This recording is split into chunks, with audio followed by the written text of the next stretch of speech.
Bienvenue chez l'investir, lumière, passion, cotation, chaque jour une nouvelle leçon. Rythme de la bourse, battement d'action, là où il y a de l'action, invest sur votre estimation.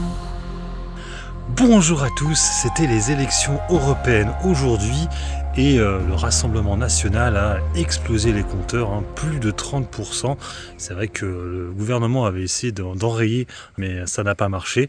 Et du coup, c'est vrai qu'on s'y attendait pas, mais du coup Emmanuel Macron a pris la parole et du coup a dissous l'Assemblée. Alors ça fait déjà quelques temps déjà que l'Assemblée nationale essayait de dissoudre le gouvernement en fait, c'est-à-dire qu'en fait avec leur 49.3, ils n'y arrivaient pas, ils faisaient des motions de censure à chaque fois, et du coup c'est le président lui-même qui a dissous. Alors c'est vrai que c'est un peu chaud de faire ça maintenant, vu qu'on sait que le Rassemblement national est vraiment dans une forme éclatante. Alors c'est vrai que les élections européennes, ce ne sont pas les élections nationales ou législatives. Donc du coup, ça se trouve, les niveaux seront peut-être beaucoup plus bas pour le RN, mais là, si on en reste comme ça, là, il devrait le remporter haut la main. On notera quand même que si Valérie Hayé et puis Glucksmann étaient ensemble, la gauche et du coup le mouvement d'Emmanuel Macron, il serait supérieur au Rassemblement national.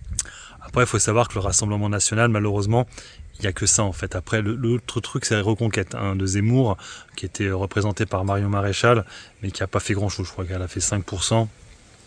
C'est vraiment pas dingue. Après, je vous le dis comme ça quand même, on a un pays en Europe où il y a l'extrême droite qui est au pouvoir. C'est du côté italien, avec Meloni. Boursièrement parlant, c'est plutôt bon. C'est plutôt bon. C'est pas une catastrophe.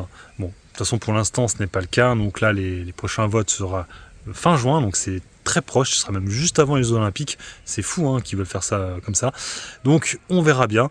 Je suis pas sûr que ce soit une bonne ou une mauvaise nouvelle. On verra demain comment vont réagir les marchés suite à cette news.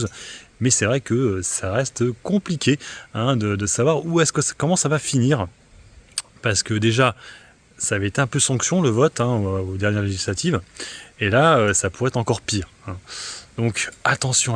Mais comme je vous dis, même si c'est le RN qui gagne, en tout cas qui sont beaucoup plus forts qu'avant, c'est pas vraiment gênant, parce que je vous dis, Meloni en Italie, en fait, elle est très protectionniste. C'est très protectionniste, ça ressemble un peu à Trump. Donc pour les bourses, c'est ce qu'il y a de mieux. Par contre, par rapport à l'Europe, ça va être plus compliqué. Peut-être le luxe, ça pourrait poser problème pour le luxe. Peut-être, c'est possible. Parce qu'elle aura peut-être plutôt tendance à défendre un peu l'industrie, des dossiers comme Alstom, des choses comme ça, et moins le luxe qui est plus des sociétés qui marchent principalement à l'international. Voilà, sur ce, moi je vous laisse. Bon investissement et puis bon trade. Ciao, ciao.